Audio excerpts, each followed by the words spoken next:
다시 읽는 고사성어 40번째 시간입니다. 네, 이번 시간은 파부침선이라는 고사성어를 한번 살펴보겠습니다. 우리가 자주 쓰지는 않지만은 가끔 한 번씩 튀어나옵니다. 이러한 고사성어가 유래가 있는 것이고 또 의미가 있는 것이기 때문에 한 번씩 튀어나오는 그런 고사성어인데 이 글자와 또 유래를 한번 살펴보겠습니다. 네, 파부침선, 파는 깨뜨린다 하는 거예요. 파괴한다, 격파한다, 파산하다. 부는 솥을 얘기합니다. 솥, 가마. 네, 가마솥. 그렇죠. 부산할 때 쓰죠. 부산. 그리고 침은 가라앉는다. 네, 물속으로 가라앉는다. 그 선은 이제 배가 되겠죠. 그러면 뜻을 보면 파부, 솥을 깨뜨린다는 뜻이에요. 쇠로 만든 솥을 깨뜨리거나 어디 버려버리거나 하는 못쓰게 만드는 것을 파부라고 합니다. 침선은 배를 가라앉힌다 또는 배가 가라앉는다 막 그런 것을 얘기합니다. 그래서 파부 침선은 솥을 깨뜨리고 배를 가라앉힌다. 왜 그렇게 하느냐는 것이죠. 왜? 네, 왜라는 게 이제 뒤에 이 말이 나온 스토리가 되겠죠. 네, 우선에 말뜻을 한번 볼까요? 파부 침선 출진에 점하여. 자, 전쟁터에 나갈 때 병사들이 가지고 있던 솥을 깨뜨리고 그리고 타고 건너온 배를 가라앉힌다는 뜻이에요. 이것이 이제 원래 글자 그대로의 뜻이 되겠죠. 왜 그렇게 하느냐? 죽기를 각오하고 싸움에 임함을 이르는 말이다. 그러겠죠. 물러날 곳이 없다.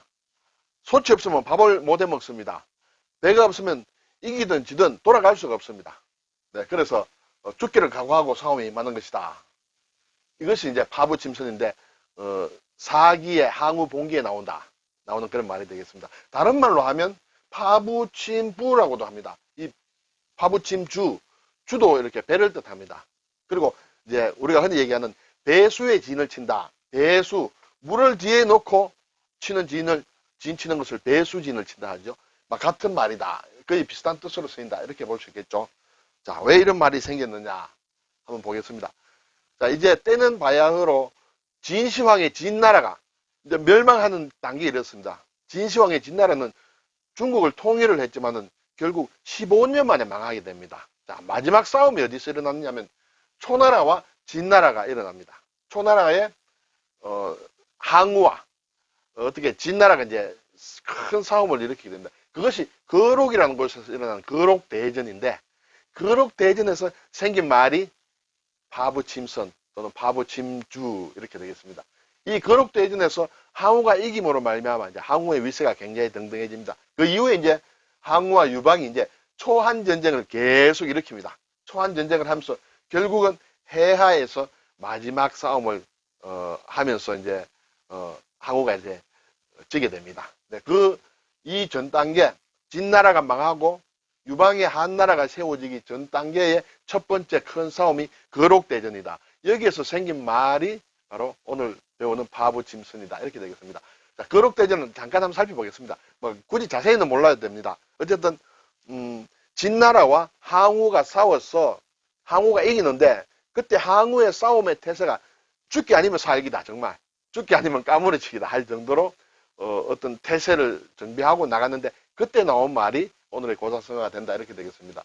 자, BC 207년 진성과 오강의 난이 있습니다. 진나라 말기에 정말 나라가 또 문란해져서 진성과 오강이라는 사람이 이제 반란을 일으키고 전국에서 반란이 일어났습니다. 그 마무리 단계에서 이제 항우와 진나라가 싸우게 됩니다.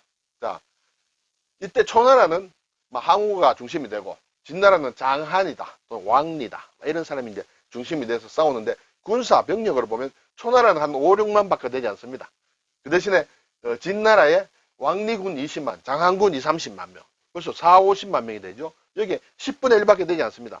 나중에 이제 항우에게 가담하는 반란군들이 좀 더 모이게 됩니다만 이 사람들은 결국 큰 싸움을 일으키지 않았다. 그래서 결국은 피해를 보면 결과는 이쪽에 초나라는 피해를 잘 어쨌든 역사적으로 이렇게 분명하지 않다. 그렇지만은 진나라는 완전히 없어지게 됩니다. 거의 왕리군은 전멸을 했다. 그리고 장한이 이끄는 장한군은 항복을 해버렸다.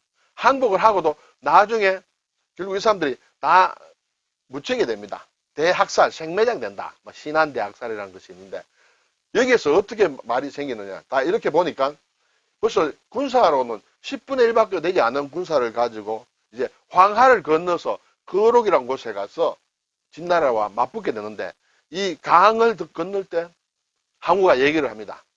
자, 모든 병사들은 지금 이제 배를 타고 황하를 건너는데, 강을 건너는데, 모든 병사들은 가지고 있는 솥을 다 없애라. 깨든지 물에 집어넣든지, 그리고 타고 온 배도 다 구멍을 내서 가라앉혀라.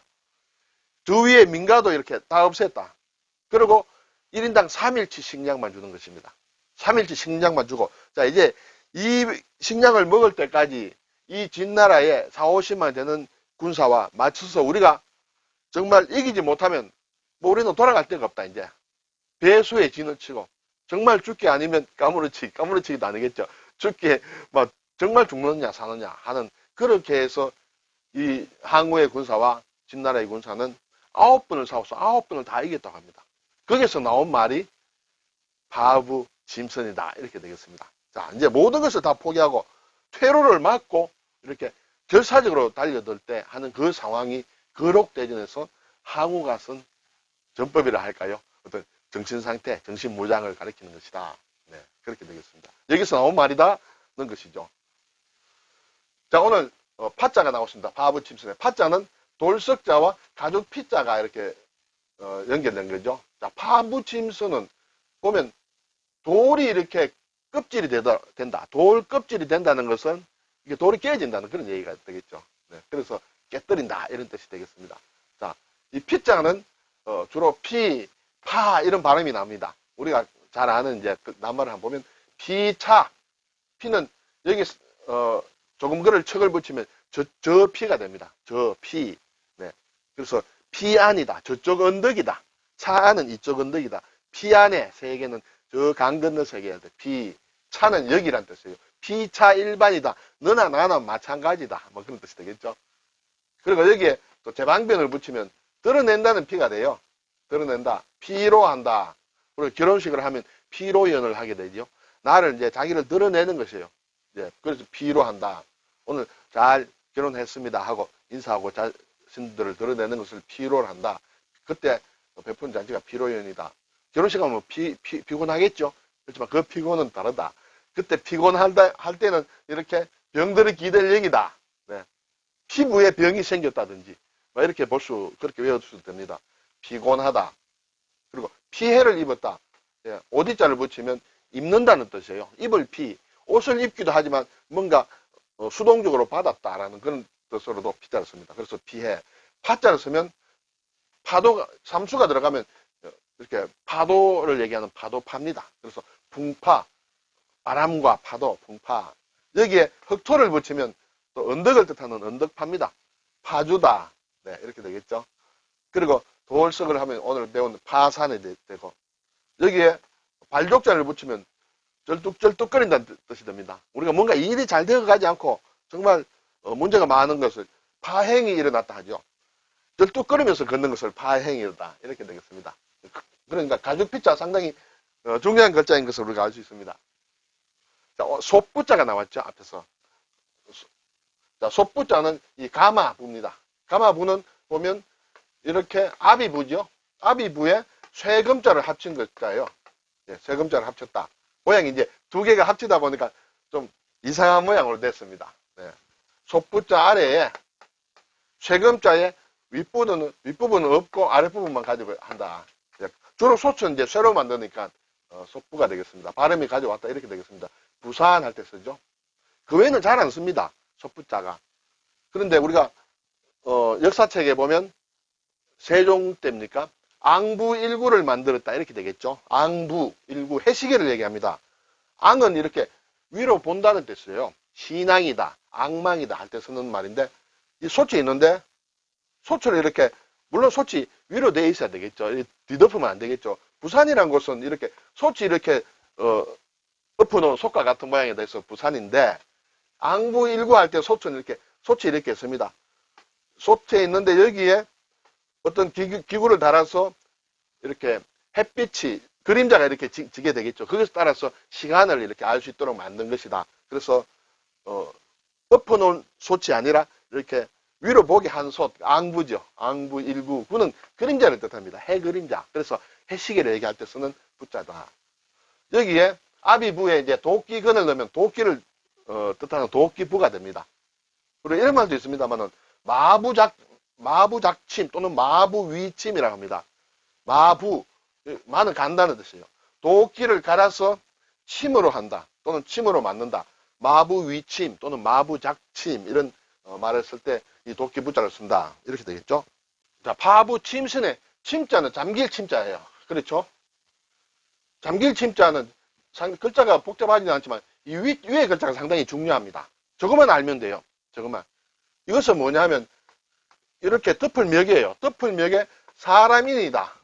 이것이 합쳐진 모양이에요. 모양은 조금 바뀌었습니다만 이렇게 됩니다만 자, 이것은 두 가지로 볼 수 있습니다. 사람이 어떤 뭔가 베개를 베고 있는 모양이다.